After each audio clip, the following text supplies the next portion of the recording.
Good morning, boys and girls. It's day one in Karakol, other side of Kyrgyzstan. Look at this beast we are in. This is the whip for today. We're in a Soviet Jeep. Here are the boys. We're going to Alakul. We've only got one day. These boys got to head back tomorrow to get the train to Bishkek. Our friend here. Hello. The beginning of the hike is just flat through a valley along a river, which is pretty but boring. And then we go straight to the campsite at the bottom of like the really steep incline. Let's see how this hike goes. Look at these views. This is sketchy. Jesus. It's a bit like the hike we did near Almaty with the really cool trees all the way up the mountain. This Jeep is smashing through some serious terrain. Look at this. I don't know if you can see it on the camera, but there's like huge rocks, mud puddles, absolutely no problem. But the Soviet Russian beast. How are we feeling back there, boys? You got a headache, yeah? Fucking Jesus. Alfie's already whacked the roof with his head about 3 times. Lewis Hamilton behind the wheel here. He knows what he's doing. We're an hour and a half into the journey now. We should be arriving soon, but look at these views so far. It is insane. Massive, wide, clear glacier water river flowing through the valley. It's like a little mini lake. This is honestly beautiful. The fact that we almost didn't do this is ridiculous. I think we've arrived, although there is a doggo in the road. He's not moving. You lazy bastard. That mountain looks big that we've got to hike. Oh, there's the bridge. Oh yeah, that's the beginning. Okay, cool. Thank you, brother. Let's go. Okay, we're about 45 minutes in, and look at this. Wow, wow, wee, wah. Up this valley and around. That's Karakol, and we drove down here on the Jeep. And then you can see the yurts down here where we started. Came up through that pine forest, and then up this path, and we're going like up here. So once we're over this ridge, we'll be able to see a bit more. Crazy view so far. Chris was just saying, I mean, neither of us have been to the Dolomites, but from the picture we've seen, it looks a bit like Dolomites in Italy. You're getting a scrap with a bear down there, lad. Another hour in. We've got some decent progress. We're here with the boys. Say hi, guys. Hey. We're at one of the little camps that some of the hikers stay at on the way up, because it's like a 3-day hike overall. Obviously, we skipped a lot of it in the Russian truck. How much for one night in the yurt here? Yeah. How much? How much money? How much money for? Yeah, for one night. What, one night? 200. 200? That's cheap.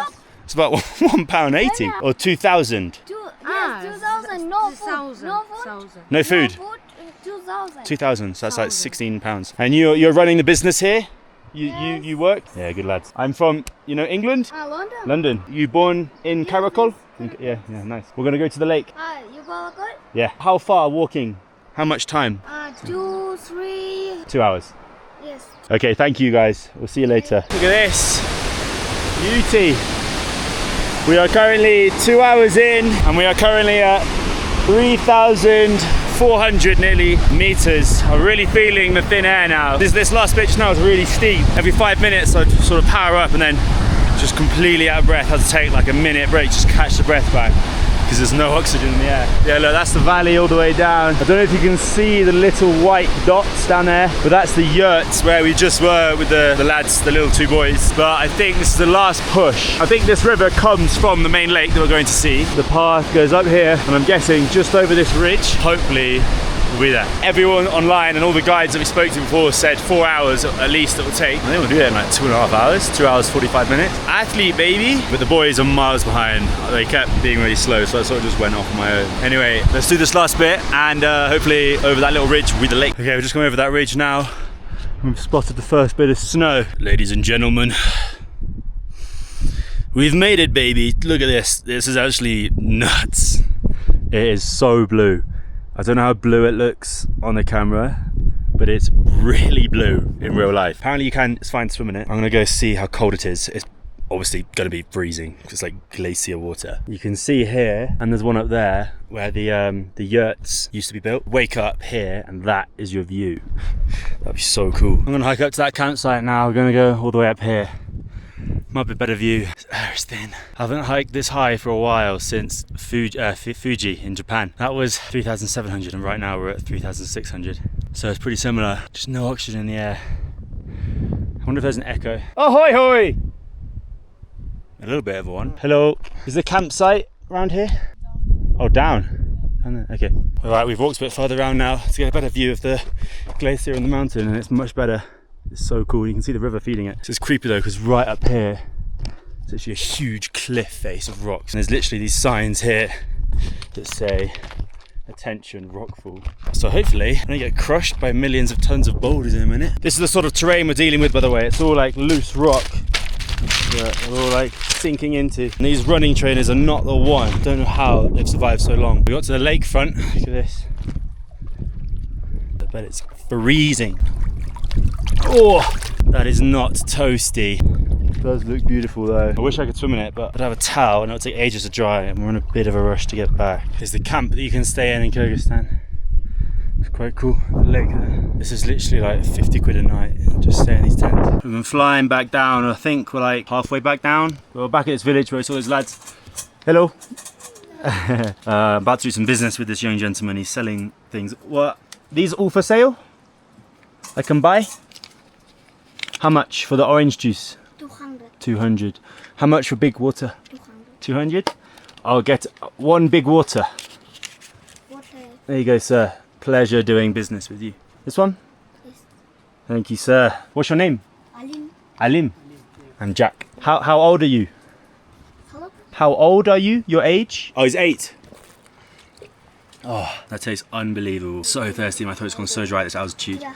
My lips are really dry as well up here. Still haven't caught Chris and Alfie. I think they left a long time before me from the lakes. Obviously I went round the whole other side of the lake to the glacier. Nearly at the bottom now, back to the bridge where we started. I've been like trail running last hour or so, just blasting it. Should be a good time. I think we'll do it in like 2 hours back down. But I've just been thinking as I'm like running down, I know so many people that just wouldn't be able to do this hike. Like even people my age. Just makes you realise like how important it is to invest in your health and your physical fitness. I mean, it's definitely the best investment I've ever made. Like just going to the gym every day, doing some sort of activity every day. It's just weird that one day you'll be old and wearing away, and then you'll never be as fit as you are now, like in your 20s. You need to travel as well when you're younger, because there's so much stuff. Some of the best stuff you can only do when you're young. You need to be so physically fit to backpack around. Like if you've got an injury, no chance you're doing half the stuff that's actually like cool and worth going to do. Very grateful to have a fully functioning body and to have been brought up by my parents to always be doing physical activity and like team sports and staying active. And then now it's just like ingrained in me forever. Like forever I'll always be careful of what I'm eating. Like just look after yourself. It's so worth it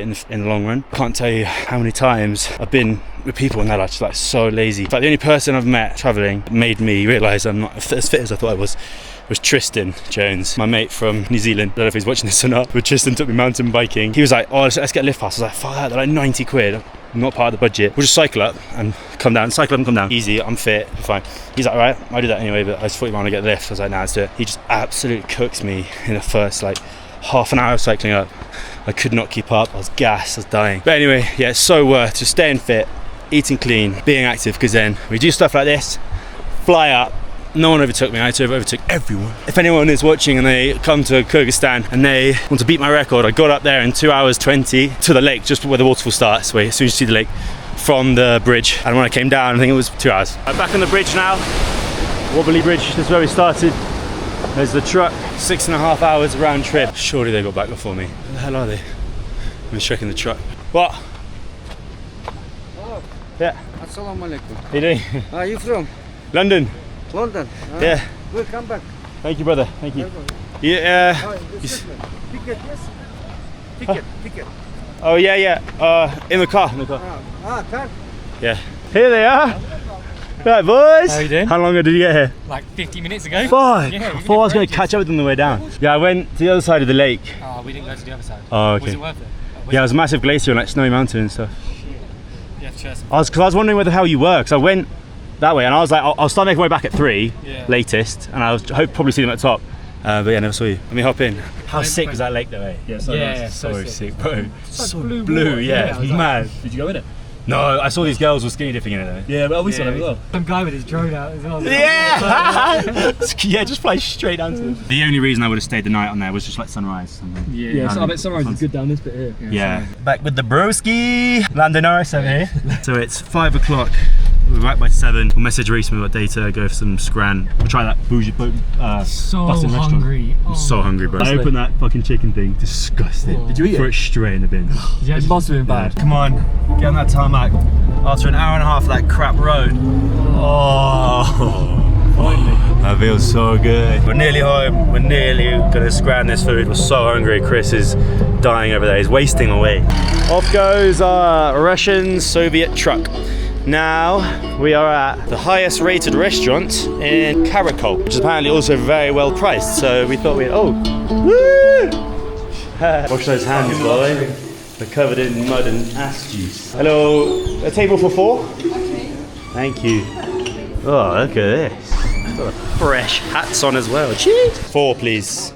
Here? Ah, perfect. Thank you. Why are the lights going all weird in this camera? Mate, that looks good as well. Cut to this scran. Here we are. Look, Reese has arrived. We got some chicken strips, some bloody, what is it? Beef kebab. Lamb kebab. Yeah, we finished. Chris got the salmon. Alfie got fucking bone marrow. Disgusting. I didn't even know this was a thing. He just got bone cut in half and it's cooked, and so it's just pure fat. He gave me a bit of it. My first time ever trying it. Disgusting. Never again. You're an absolute dog. It is the day after the hike. I've just had a bussin' 8 hours sleep, so I was cream cracked. Do you boys sleep well? Yes, sir. Yeah, decent, yeah. This is our dorm room look with the boys. Got a little 4-man. The bed's so short. Yeah, the bed. Yeah, same. My feet were like touching the end. We've got a little private 4-man dorm. This is the toilet. I won't show you. Reese is in there doing some funky stuff in the shower. This is my bed. It's pretty nice. And a beautiful view outside. The brick wall. Today's gonna be emotional. Gotta say goodbye to the boys. Everyone's gonna cry. If you don't cry, I'm gonna be fuming. Sad times. So bye, boys. All right, so the boys have all gone back to Bishkek now and flown home. Back to solo traveling for a bit. I fly in like 2 days, but I've basically come to this place called Cholpon Ata, which is on the way back to Bishkek, north of the lake. Basically like Kyrgyzstan seaside town where they all come. And this place is so random. I'm currently looking at a camel on the beach with the water park here, and the whole massive lake is over here. It's literally, the lake's so big that you can't even see the land. The other side is unbelievably big. But yeah, this place is so fucking random. It's packed. It's just the most random, like, tourist stuff everywhere. There's like jet skis flying around, these parachute things everywhere. Massive party boat. It's so busy here. A lot of it's like abandoned as well. Like that Ferris wheel looks so dodgy. The roller coaster's not working, but it's like, yeah, I don't know, it's weird. Oh my god. All right, it's the day after. I'm on my way back to Bishkek to get that train to Bishkek. I've got on a taxi. We're driving, bombing along this motorway, going like obviously pretty quick, and suddenly the wheel just falls off. Like fully falling off. He starts swerving everywhere. I can't believe we didn't roll or anything. I'm in like fight or flight mode. I was like holding on. There's no seatbelt or anything. It's shit scary. So now I've got to actually hitchhike, which is interesting. But look at that wheel completely come off. It just flew over the side over there.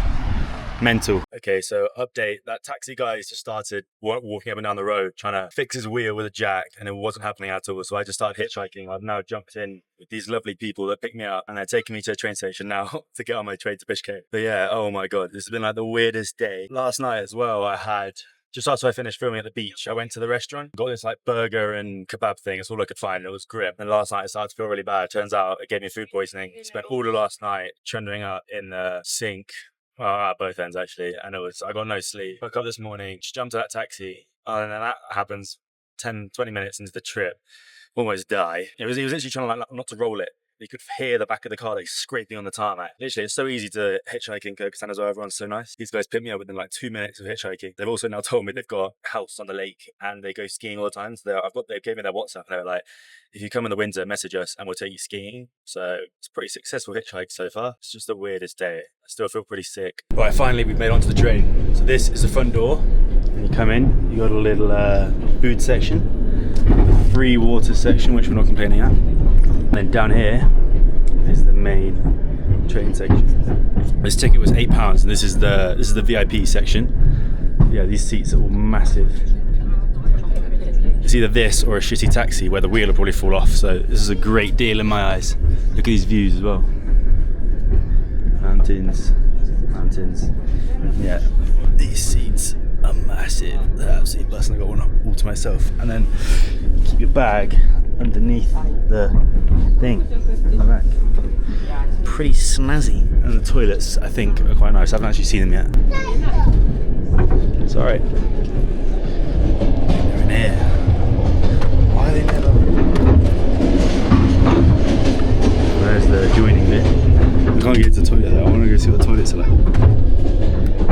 Someone's dropping the logs in there. I've got to sit on here for, I think it takes 3 hours. We started at 7 o'clock. And we get to Bishkek at like 10:30. Kyrgyzstan is also really not used to vloggers at all. We always get the weirdest looks. So after a 5 a.m. wake up this morning from Kyrgyzstan, we got the flight at like 7 a.m. Just landed in Istanbul, which is where the connection is. And then I got my flight to London in like an hour and then literally fly to Croatia. Got myself a little fridge magnet from Kyrgyzstan, pretty sweet. Got the horse and the yurt on it. And I got a little wooden yurt things that hold your jewellery in. This will be, this won't be the end of the vlog. I'll probably film a bit more when I arrive and meet up with the uni lot before getting the connection flight. All right, we're back in London now. Look who we're with. Barnabas, Rogue, and Ella. Kaylee and Harry just left. But I've just seen them for the first time as a couple, which was weird. And I fly off tomorrow at 8 AM, so there it goes. That's the end of the vlog, bye bye.